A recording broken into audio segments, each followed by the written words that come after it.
Het belangrijkste nieuws van Curaçao in het Nederlands. Extra Journaal. Vers van de pers. Welkom bij Extra Journaal. Fijn dat u weer kijkt bij de laatste uitzending van Extra Journaal van 2024. Alvast de allerbeste wensen voor 2025. Wij gaan het nieuws bespreken en we beginnen met het bericht dat er strenge controles door de politie zijn geweest. Het was aangekondigd, de politie zal zeer aanwezig zijn in de afgelopen dagen, de laatste dagen van het jaar. En dat bleek ook daadwerkelijk en de agenten hadden hun handen vol, zo schrijft de Extra, met achtervolgingen, meerdere arrestaties en de inbeslagname van verschillende voertuigen die niet over de juiste documentatie beschikten. Al die voertuigen werden getransporteerd naar de trein in Mahuma. Pas als mensen de boetes betalen en de juiste papieren kunnen overdragen, krijgen ze hun auto weer terug. De controles zullen ook worden voortgezet en de waarschuwing blijft dat mensen alleen maar op straat mogen met hun auto als de papieren helemaal in orde zijn. Ook was er een controle op vuurwapens bij het Brionplein. En daar werden 4 jongeren aangehouden. 2 van 18, 1 van 17 en 1 van 20. In totaal hadden ze 3 vuurwapens en een hoeveelheid munitie in hun bezit. En de politie blijft controleren. Het is nodig, want er worden veel mensen gearresteerd. Er worden veel zaken aangetroffen die niet in orde zijn. De regering heeft 52% van het regeerprogramma bereikt. Dat zegt de regering zelf in een jaaroverzicht van 2024. En de regering is trots erop dat ze 52% van de doelstellingen uit het regeringsprogramma hebben behaald. Heel veel zaken zijn lastig om binnen een paar jaar op te lossen.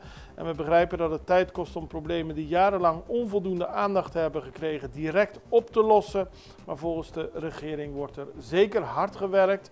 En dat heeft ook een positieve uitwerking dat er landspakketten zijn.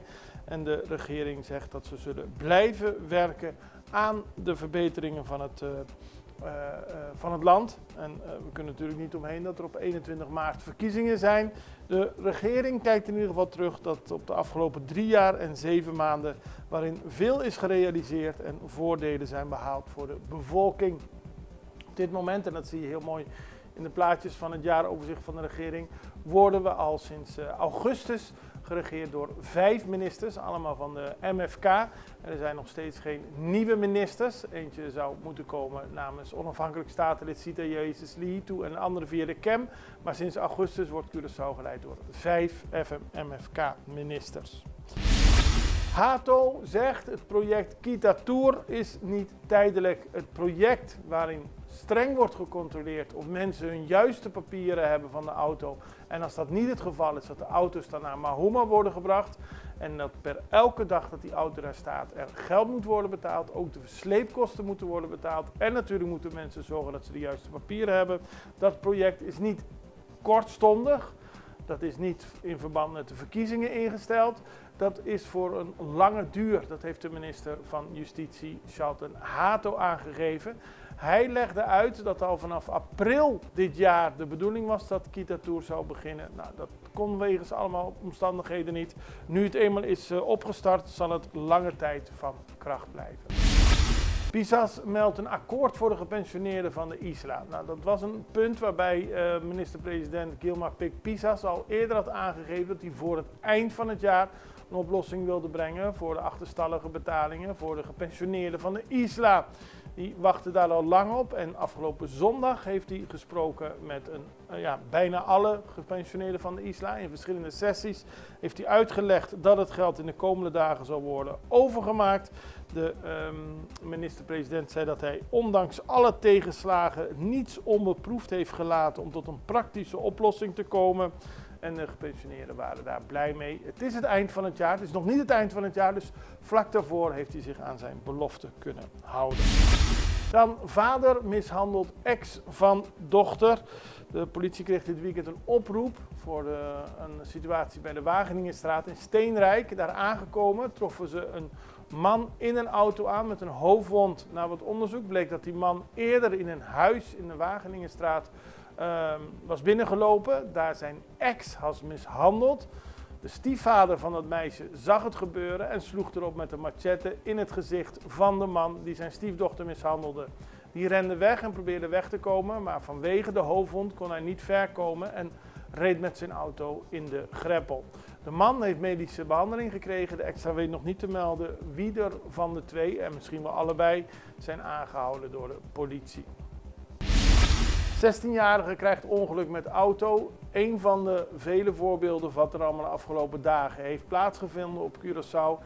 Er was een controle in Salinha en toen zagen ze dat een auto die die controle opmerkte snel wegreed. Er volgde een achtervolging en uiteindelijk eindigde die bij een school aan de Grebbeliniweg, waarbij de auto tegen een schoolmuur, eerst een hek, toen een schoolmuur aanreed. De politie bekeek wie er in de auto zat. Het waren 2 16-jarigen en een man van 33. En de 16-jarige bestuurde de auto. Ook werd er een luchtdrukwapen aangetroffen. Alle 3 zijn gearresteerd. En dan 2 miljoenste bezoeker van Hato. Ja, dat is positief nieuws. Voor het eerst in de geschiedenis heeft Curaçao in 1 jaar tijd 2 miljoen bezoekers mogen verwelkomen. En afgelopen weekend viel die eer te beurt aan het Amerikaanse echtpaar Kathleen en Stephen Bruce Nelson. Ze komen uit Michigan en ze vlogen eerst naar Fort Lauderdale met United Airlines en dan met Azul Airlines naar Curaçao. En ze werden met slingers en cadeaus begroet. Kregen cadeautjes en mochten ook een grote taart met erop 2 miljoen aansnijden. Onder meer minister Charles Cooper en de directie van de luchthaven waren aanwezig om stil te staan bij deze mijlpaal. Wij gaan even naar een break. We zijn zo bij u terug. Extra in Nederland. Van Amsterdam tot Arnhem, van Groningen tot Maastricht. Extra is erbij. Volg Extra Digitaal en blijf op de hoogte van de belangrijkste ontwikkelingen in Nederland. Extra Digitaal is te zien op verschillende platforms en kanalen zoals WhatsApp, YouTube, Facebook, Instagram en ook TikTok. Wilt u ons op de hoogte brengen van een evenement of iets doorgeven? Neem contact op via WhatsApp, e-mail, Facebook of bel gewoon 06 1364 2945. Volg of abonneer je op Extra Digitaal. Klik aan en volg ons.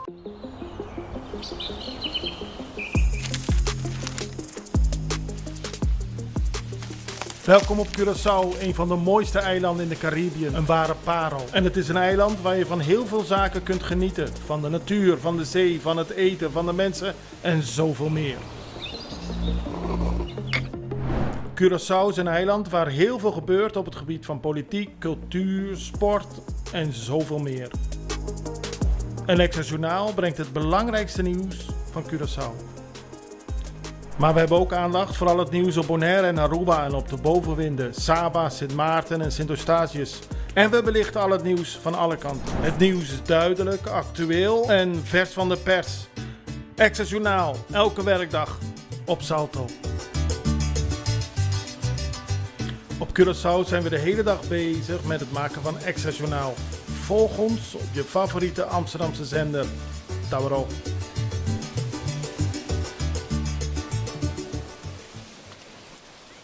We beginnen op Sint Maarten, want daar is bekendgemaakt wat de jachtindustrie wel niet oplevert voor het land.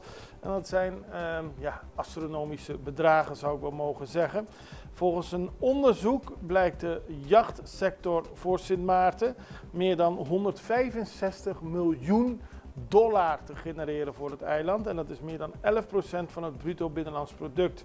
Dan moet u niet alleen denken aan lichtgeld, maar alle zaken die er zijn op Sint Maarten om te zorgen dat die jachten, en dat zijn er nogal wat, kunnen blijven liggen. Er is een sector voor elektronische handel en toelevering. Er is een elektronica- en communicatiesector.